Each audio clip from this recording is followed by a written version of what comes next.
Cuando alguien dice, tenemos que hablar, es como si lanzara una bomba. Todo alrededor explota. Nos desintegramos. Pensamos que algo está mal. Pero si entendiéramos el poder medicinal de una conversación, sabríamos que hablar es urgente.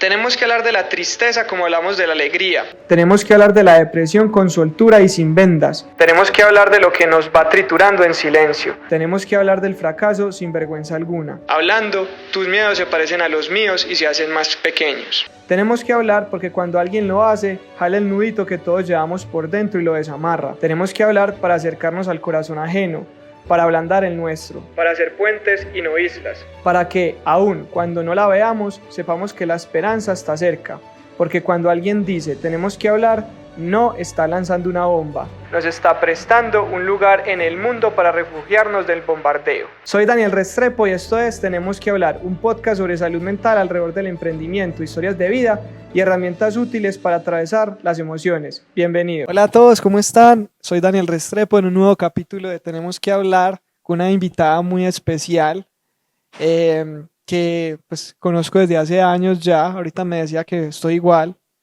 es un cumplido. Pero con ella siempre hemos tenido unas muy buenas tertulias en diferentes ámbitos y bueno, que esta no sea una excusa para que tengamos una versión de Sara como de salud mental que nunca la había escuchado. Ahorita en el Tras Bambalinas hablábamos mucho, pero Saris, la verdad me sorprendiste, me sorprendes con lo que escribes y por eso quise invitarte aquí a hablar. Entonces, bienvenida, tenemos que hablar. Gracias, Dani, qué honor. Este es un podcast que está súper posicionado, entonces me siento como la reina Isabel en una visita a un lugar muy importante de la Commonwealth. Siquiera. Hoy Cesaris, para un desconocido o una desconocida que nos escuche ni quién es Sara Betancourt, ¿cierto? Antes de Sara, creo que es Sara Betancourt. Contanos un poquito de vos. Pues yo creo que Sara Betancourt ni siquiera sabe quién es Sara Betancourt, entonces lo que diga puede ser cambiado en las próximas horas, pero Sara Betancourt es una enamorada de las historias. Estudié comunicación y periodismo y me he dedicado toda mi carrera a asesorar empresas y personas en cómo contar mejor el cuento. Estuve en digital, pero también he salido de digital, he hecho libros y hoy estoy muy enfocada como en no el storytelling, sino el story being, como uno cómo se transforma en un buen narrador y cómo narra historias que de verdad lo toquen y no simplemente historias por vender. Soy como metida en ese cuento. Para llegar ahí, a ese cuento en el que estás hoy, me imagino que tuviste un proceso emprendedor. ¿Qué tal Pues fue más esa que un experiencia? proceso, yo diría que una peloteada. Manejas una peloteada por una montaña, de pronto tu audiencia en España no va a entender peloteada, pero es como caerse rodando por una montaña, creo que eso fue más. Porque no fue un Canva, no fue una estrategia, entonces no sé si se puede llamar proceso, pero fue un accidente muy hermoso. ¿Cómo empezaste emprendiendo con esta iniciativa? ¿Estudiaste y luego cómo? Imagínate que mi papá es emprendedor, solamente que en ese momento no se llamaba emprendedor, que hoy hay como esta intención de distinción entre empresario y emprendedor, que yo todavía no entiendo muy bien cómo funciona. Pero mi papá montó su propia empresa y toda la vida me dijo, no le vendas el tiempo a nadie. Vos sos muy talentosa, no le vendas el tiempo a nadie. Entonces yo cuando estaba haciendo la práctica en la universidad, escogí hacer proyecto de práctica, que era como montar un emprendimiento y monté Sarabé. Entonces, desde la universidad arranqué como pensando que quería que Sarabé fuera una consultora de storytelling para marcas, ¿cierto? Ahí, digamos que era mucho el sueño, muy poco el proyecto, como que me parecía bacano, me parecía charro, me parecía tierno hacer una página web, o sea, había cero estrategia empresarial. Y ahí empecé asesorando marcas desde los 18. Y de ahí la cosa fue creciendo, las marcas tienen una cosa súper y que yo siento que pasa también con la salud mental y es hay mucho del trabajo que tenés que hacer vos. Así vos tengas un psicólogo, un psiquiatra, metas hongos, yagé, lo que sea que te guste para trabajar tu cabeza, eso es una experiencia de una vez. De resto, el trabajo es disciplina, ¿cierto? Y con las marcas era muy difícil. Entonces yo les decía, miren, hay que hacer esto, pero claro, salían al día a día y era muy difícil hacerlo. Entonces empezaron a pedirme que yo lo desarrollara. Y yo empecé a aceptar un poco porque como que yo trabajaba en mi sueño y me estaban diciendo que les vendiera más cosas. Entonces yo decía, pues más huevona afuera, ¿se puede decir palabras en Sí, este claro. podcast? Ah, listo. Más huevona afuera, si no me toca irme porque no soy capaz solamente cuando me invitan a almorzar donde mi abuela. Tranquilo, puedes decir lo que quieras. Pues decir que no. como que esto es una oportunidad gigante, empecé a decir que sí, a decir que sí, de repente tenía 2 personas en el equipo, un día nos sentamos a hacer tráfico y había como 30 proyectos, y dijimos, marica, hay que contratar 7 personas para poder acabar estos proyectos, estábamos en pandemia, el equipo se creció de 3 a 10 y llegó un momento a tener 13 personas.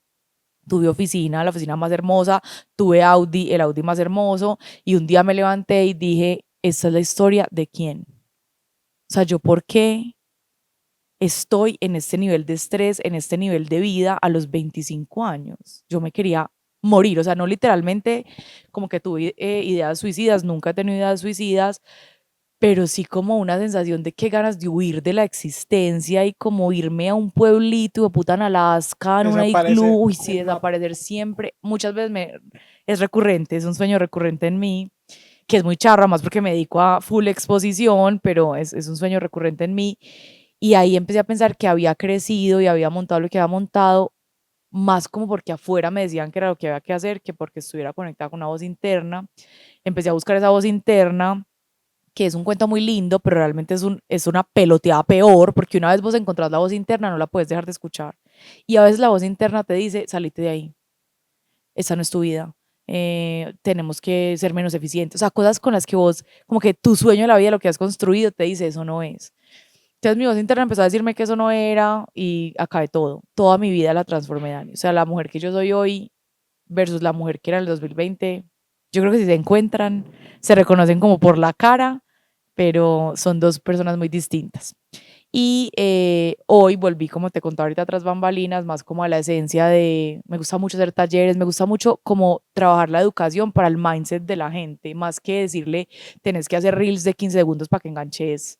Ese no es mi cuento hoy. Entonces hoy estoy más enfocada como en hablar de lo personal, del ser creativo y no solo de la creatividad, y devolviéndome, no sé para dónde voy, sé de dónde vengo, pero no sé para dónde voy, y no tengo como demasiada, sí, visión de futuro, porque obviamente me doy cuenta que envejezco y que hay una vida más adelante, pero no demasiada expectativa ni demasiado plan armado. Voy ahí como navegando. ¿Qué, qué fue lo más difícil de ese 2020 al 2024, de ese proceso, de esa peloteada para ti? Para mí fue como encontrar en quién confiar si no se podía confiar en los gurús, en los libros, en los asesores. Aunque a mí todo eso me hacía sentido. Pero luego yo me lo comía y era como, uy, no, esto no me está... Sí, como que, no sé, todo el mundo dice, el café es delicioso, pero hay una persona que dice, puta, a mí me aterra. Sí, entonces, como que afuera todo decía, hay que escalar, lo que hay que hacer es esto, y yo para adentro decía, esto no es, pero que sí es. Y buscaba demasiada guía interna, pero yo nunca había hablado con mi guía interna. Entonces, como empezar a hablar un idioma que nunca he hablado, o sea, sí, eso siempre estuvo ahí, pero yo nunca tenía conversaciones como con esa guía interna. Entonces, encontrar cuál era el medidor por el cual me tenía que mover o cuál era el consejo que de verdad tenía que escuchar y me hacía sentido, fue puta, era como, ¿qué tal que yo me esté equivocando? O sea, ¿qué tal que esté tomando el camino que no es? Mucho susto en ese sentido, con todas las decisiones de mi vida, en el amor, en el trabajo, en los amigos, en el cuerpo, en la forma de vestir, era como pues no sé, uno como se dice para ser conferencista, así, pero eso ya no me hacía tanto sentido. Entonces, ¿qué otras formas hay? Ni idea. ¿Y qué forma es la que me funciona? Ni idea, como un desconocimiento de mí misma, marica, que me impedía moverme hacia ninguna decisión.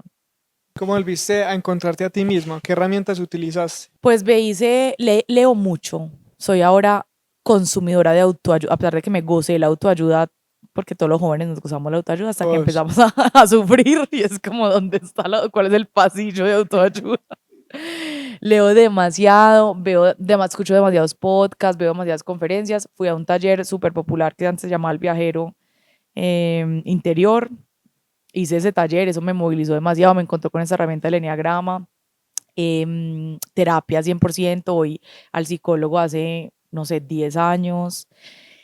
Y eso, pues, y también como experimentarlo, Dani, porque nuevamente es hermoso, el libro es hermoso. Entonces dice, nada de lo que te hacen, te lo hacen a ti. Tú dices, marica, me lo voy a tatuar. Yo me voy a tatuar que nada de lo que te hacen, te lo hacen a ti. Y de repente te ves de frente con tu mamá diciéndote, no te quiero volver a ver. Es muy difícil pasar por el cuerpo y por la experiencia de ese, nada de lo que te hacen, te lo hacen a ti. Entonces, como que creo que solo llevando eso a las experiencias y solo encontrándome con ese dolor, con esa frustración, con esa niña que tengo adentro que se siente absolutamente sola e invalidada y también con esas exigencias que tengo en mi cabeza de que tengo que hacer esto y lo otro y lo demás allá, eso me ayuda mucho. Encontrarme ahí en el mierdero, en el suelo con esas cosas es lo que me ha hecho subir, pues. ¿Cómo manejas vos esas exigencias? Porque pues a priori uno te ve y te ve pues como muy reconocida, una mujer como con mucha fama, mucho posicionamiento. Entonces eso cada vez te hace como un nivel de exigencia un poquito más. ¿Cómo lo piloteas? Em, Estrellándome, yo creo que lo piloteo estrellándome, no es que tenga la fórmula, pero cada vez que renuncio a mí por cumplir expectativas ajenas, el punchback es horrible. Y cada vez que me escojo a mí y no cumplo expectativas ajenas, el punchback llega igual, pero ya es como si pegara hasta aquí. En cambio el otro es como que atraviesa, puta, y deja un hueco. Entonces equivocándome, Dani, la verdad no tengo la fórmula. Yo sé que me siento reconocida y famosa. O sea, y ni siquiera es como falsa modestia. Yo sé que hago cosas buenas, sé que la gente me conoce, pero no me siento como lo logré, miren, idiotas, para acá yo les muestro la fórmula porque cero que tengo la fórmula. Me ha cuestionado también mucho eso, Dani, que siento que todo lo que uno construye, y no sé si te pasó porque vos eras abogado en tu vida pasada, es una cárcel de cierta forma, una cárcel de oro y muy espectacular, pero una cárcel, porque entonces la gente empieza a decir, pero ¿qué hace Daniel, que era abogado, en un podcast de salud mental? ¿Pero qué hace Sara B, que era la gran estratega de Instagram, hablando de que hay que trabajar el ser? Entonces, esa, como romper esas barreras de esa cárcel ha sido súper, súper difícil, pero siempre donde encuentro el sentido es después de hacerlo. O sea, ahí es que he logrado pilotear, como que digo, bueno, esta experiencia fue total, complací a todo el mundo como me sentí mal. Esta experiencia fue pésima, me fue marica de culo, no vendí nada, pero hice un proyecto que me gustaba a mí, cómo es el outcome, y siempre me gusta más, entonces trato de escoger ese lado, aunque sigo pues estrellándome contra los otros. Sí, incluso ahí lo que tú dices, eso lo, como que lo persigue a uno y uno dice, pero ¿cómo puedo ser otra persona que no sea esta? Ujú. ¿Cierto? Entonces, como dar ese pasito. A mí también, pues, ya que me pones ahí de ejemplo y lo digo, yo era como, pero si yo no soy, si no soy Daniel Tallera, ¿qué soy? Ujú. ¿Cierto? Como que me cuestionaba mucho, me quedé sin un Sí, propósito, por así decirlo. Entonces, sin el entiendo, apellido. entiendo muy bien esa cárcel. Saris, y bueno, ahorita también en el Tras Bambalinas me dijiste algo muy bonito, te dije, ¿quieres tomarte un café? Y me dijiste no, porque ese café me genera esa sensación en mi Sí, cuerpo. Y me contabas que estabas haciendo un proceso para entender y escuchar muy bien tu cuerpo, sí. especialmente con los alimentos. Contanos un poquito de ese proceso. Mira, mi relación con el cuerpo toda la vida ha sido mala, pero mala de, vos sabes estas historias de que antes cuando los niños nacían con neurodiversidad los escondían en la casa o los mataban, así que yo soy con mi cuerpo. O sea, es como, yo siento que todo el tiempo me sentí muy dividida entre mi cabeza y mi cuerpo, muy orgullosa de mi cabeza, muy orgullosa de mis ideas, muy celebrando todo lo que se me ocurría. Yo creo que tengo una frente así de grande porque me la potencié a lo que más leyendo, haciendo, y el cuerpo nunca. Además, porque yo tengo en mi conciencia que no está validado en las fotos, porque yo realmente no era una niña gordita, pero tengo en mi conciencia que siempre fui una niña súper gordita. Yo chiquita no, pero más o menos a los 10 años me empecé a engordar y en el colegio fueron, esas viejas eran unas perras, o sea, creo que me ha costado reconciliarme con el cuerpo y con las mujeres además, porque ellas Te eran hacían súper bullying. malditas, me hacían bullying. Imagínate que yo tenía un correo que era Sara, yo me llamo Sara Betancur Carvajal, entonces mi correo era sarabk@hotmail.com y ellas me decían, ¿por qué te pusiste Sara Beca en vez de Sara Vaca? Sara Vaca te hubiera quedado mejor. Súper perras, horrible. Y además yo era una niña, entonces yo en ese momento les digo, en ese momento una vieja me dice eso y o sea, salgo en el periódico porque la maltraté físicamente, entonces yo La me paro y me mechoneas. defiendo. Pero en ese momento era una niña buscando, todavía es una niña buscando aprobación, pero en ese momento era más. Entonces siempre fue una relación muy mala. Y hace poquito voy a decir honestamente qué estaba haciendo, fumé marihuana. A mí no me gusta, pues no me gusta fumar ni beber, yo no soy casi de vicios, pero pues como que estaba en un parche y fumé, y es lo peor porque yo siento que me genera, para mí es cero diversión y lo que era, es como que se me abrió un canal, como un tercer ojo y me empiezan a tirar información horrible, y en esta tirada de información, introspección, algo me dijo, vos vivís tan cansada porque hay una bolita de luz que es tu energía vital y no tiene cómo bajar de acá porque esto acá está cerrado. O sea, vos no conoces tu cuerpo, entonces tu energía vital todo el tiempo está en la cabeza y eso te mantiene martillando, no tiene para dónde moverse. Y lo único que está en el momento presente es el cuerpo. O sea, yo puedo estar acá sentada con vos pensando en ayer, antier, pasado mañana en 15 años, pero mi cuerpo está acá. Entonces, como que esos seres de la marihuana me dijeron, hay que estar acá. Y para estar acá, tenés que volverte a conectar con el cuerpo. Y salí de eso pensando, quiero empezar a conocer mi cuerpo porque yo, pues ni lo miro, ¿me entiendes? Era una cosa ahí es oculta, escondida. Y empecé como a sentirlo, me di cuenta que te conté ahorita que tengo escápulas y que las puedo mover, o sea, obviamente que yo sabía que tenía escápulas, pero yo no entendía que este movimiento era las escápulas, y empecé también a transitar a través del cuerpo como los alimentos y como las decisiones. Entonces, por ejemplo, pienso cosas y me generan ciertas sensaciones y pienso otras y me generan, pues me di cuenta que eso es otra memoria y que es otro instinto. Y con el café me pasó que yo toda la vez tomé café porque en reuniones se tomaba café, porque tomar café es casi que un acto de lealtad a la adultez. Pero esta semana que tomé café me di cuenta que la sensación en el cuerpo era como de compresión y no me traía bienestar, como en sensación. Dije, yo tomo café, ¿por qué? O sea, si claramente no me está haciendo bien a ese ser humano que tengo que cuidar, que soy yo, y hoy es muy distinta, no sé, o no sé si quiero ser flaca, o si quiero ser gorda, o si me quiero para las tetas, si no me las quiero, no tengo ni idea como qué proyecto tengo con el cuerpo, más allá de entender que esto hace parte de mí y de conocerlo y habitarlo. Entonces estoy en esas. Te voy a preguntar por emociones. Listo. ¿Qué te hace feliz? ¿Qué te da alegría? Me hace demasiado feliz aprender y descubrir cosas. ¿Qué te hace sentir tristeza? Me hace sentir tristeza todo lo que me detona como dolores del pasado. Entonces, por ejemplo, el rechazo me hace sentir mucha tristeza, la incapacidad, cuando quiero hacer algo y no soy capaz, me hace sentir mucha tristeza, la soledad me hace sentir mucha tristeza. ¿Y cuando estás, por ejemplo, en ese estado, qué haces? ¿Cómo lo transitas? Pues me ha servido mucho la escritura. La escritura me ayuda a salir de ahí y me ha servido también mucho entender que soy varios personajes. Entonces, mira que lo que hago ahora, que es súper psiquiátrico lo que voy a contar. Hágale, hágale, tírelo, tírelo. Hace poquito me levanté, tenía una tristeza muy grande y no la quería escuchar. Súper charo porque además yo hablo un montón de escuchar las emociones, como que yo las conozco, me he sentado a hacer visita. Pero esa tristeza era como, ay, no, no, no, ay, no, no, no, no, no. Porque además yo sé que si me siento a escucharlas, me quedo 15 horas oyéndoles el cuento. Parce, no podía dormir, a las 3 de la mañana me levanté y dije, a ver, pues yo te escucho, hijo de puta, porque me tenés mamada, no me dejas dormir, es una sensación. Me levanté a llorar y a escribir. Y le dije, quiero que hables vos, como que explícame qué Sara estás viendo. Le dije a la tristeza. Entonces el texto dice, Sara está triste, Sara tiene mucho miedo de estar triste. Era un texto divino. Me lo leí a mí misma como explicándome y me paré en el espejo. Hay una parte del texto que dice, Sara se siente como una niña de trencitas sentada en una acera esperando a que la recojan y todo el mundo pasa y nadie viene por ella. Entonces me paré después de leerme ese texto al espejo, llorando, enloquecida, y le dije como, yo vine por ti, yo te voy a recoger, yo te veo, yo te voy a salvar, yo ya tengo 28 años y yo voy a hacer esto por las dos. Entonces es como hacer este teatro un poco de los dos personajes y también cuando estoy en persona de niña chiquita de pataleta, estoy en persona de niña chiquita de pataleta y a rato salgo de la pataleta y me digo como, llora tranquila, que enseguida nos vamos a parar, llora tranquila, que mañana vamos a hacer ejercicio, llora tranquila y lloro pero desconsoladamente, pues. Entonces me ha servido el ejercicio del teatro de los personajes. Y la escritura, hace poquito lanzaste un libro, contanos un poquito qué te motivó a escribir el libro y demás. El libro lo escribí después de un despecho dolorosísimo, de una historia que todavía, ya te dije, no puedo contar porque no es solo mía, pero me movió demasiado como mi identidad, mis formas de entender el amor hacia mí misma, de enfrentarme a la nostalgia, al paso del tiempo.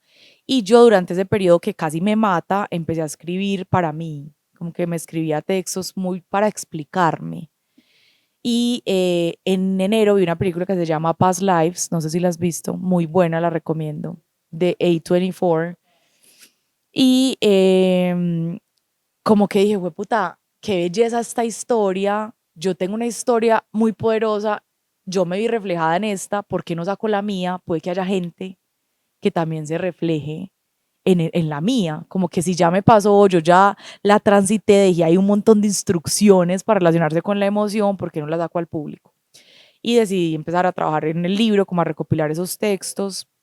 Recopilé 36 textos y se volvió esta antología que se llama Todas las letras que lloré y que lancé en julio. ¿Y lloraste mucho? Dani, horrible, yo lloro, pues que además yo cero que lloro como demure, no sé si sabes que ahora hay una palabra que es demure, que es como recatado y caché, no es como una lágrima con pañuelo, ¿me entiendes? Yo soy como tirada en el piso, revolcada, lloro demasiado. En ese libro, después del libro, y seguramente lloraré, parce, eternamente, porque soy súper llorona. Digamos que has mencionado mucho que tienen permanentemente conversaciones contigo. Ujú.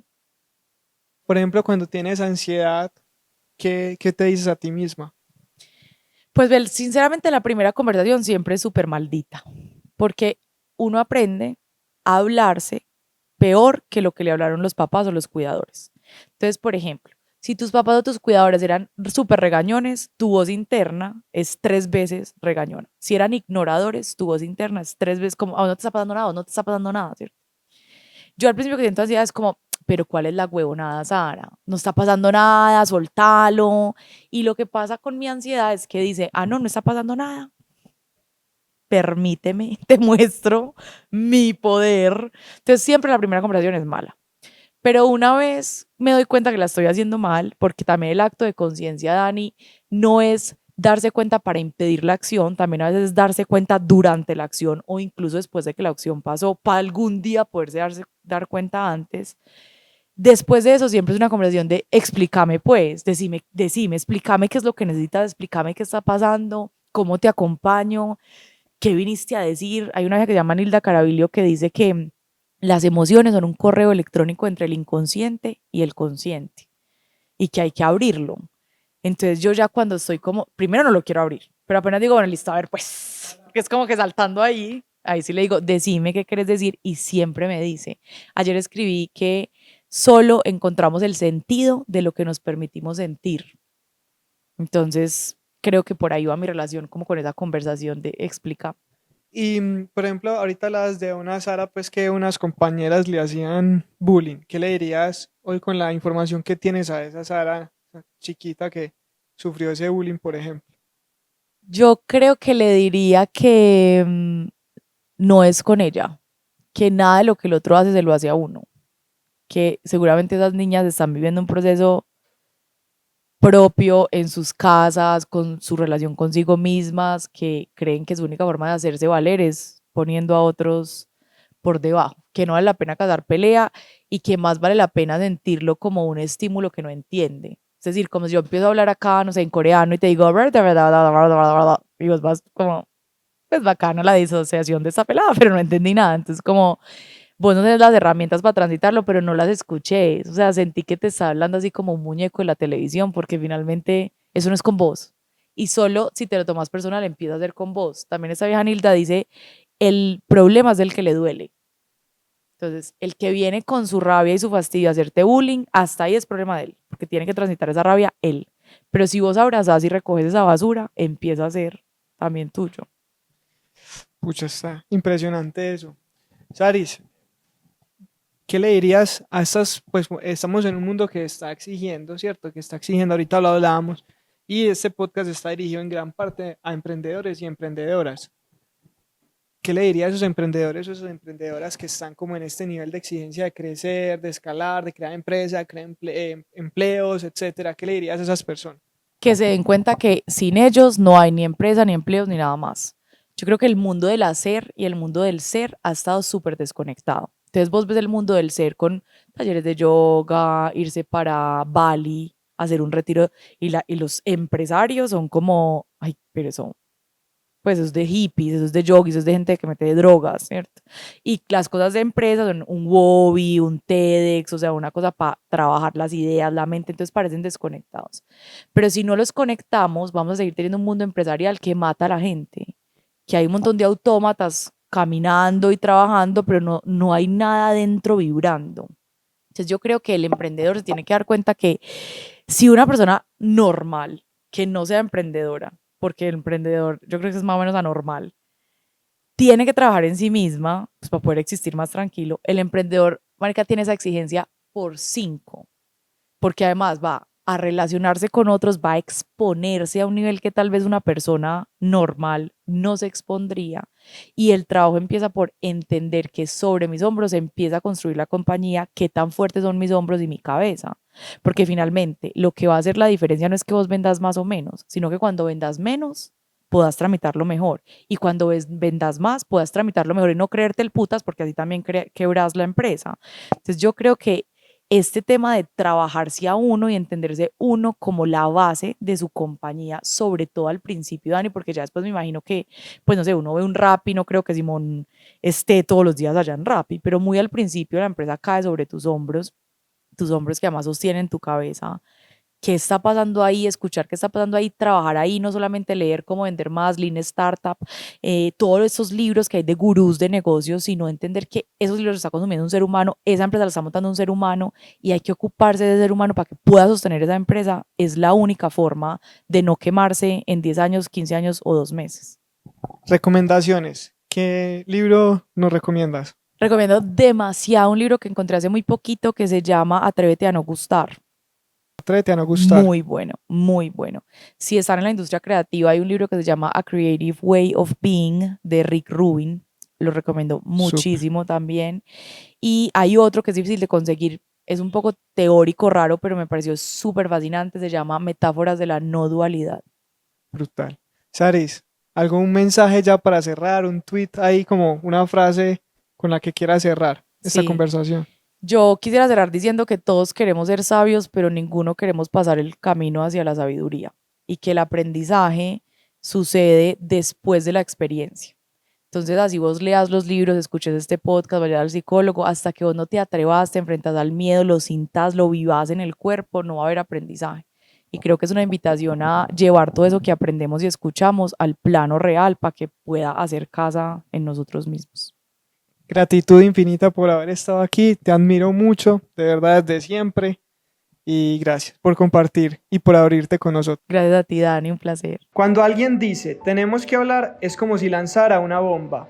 Todo alrededor explota, nos desintegramos, pensamos que algo está mal, pero si entendiéramos el poder medicinal de una conversación, sabríamos que hablar es urgente. Tenemos que hablar de la tristeza como hablamos de la alegría. Tenemos que hablar de la depresión con soltura y sin vendas. Tenemos que hablar de lo que nos va triturando en silencio. Tenemos que hablar del fracaso sin vergüenza alguna. Hablando, tus miedos se parecen a los míos y se hacen más pequeños. Tenemos que hablar porque cuando alguien lo hace, jala el nudito que todos llevamos por dentro y lo desamarra. Tenemos que hablar para acercarnos al corazón ajeno, para ablandar el nuestro, para hacer puentes y no islas, para que, aun cuando no la veamos, sepamos que la esperanza está cerca, porque cuando alguien dice tenemos que hablar, no está lanzando una bomba, nos está prestando un lugar en el mundo para refugiarnos del bombardeo. Soy Daniel Restrepo y esto es Tenemos que hablar, un podcast sobre salud mental alrededor del emprendimiento, historias de vida y herramientas útiles para atravesar las emociones. Bienvenido.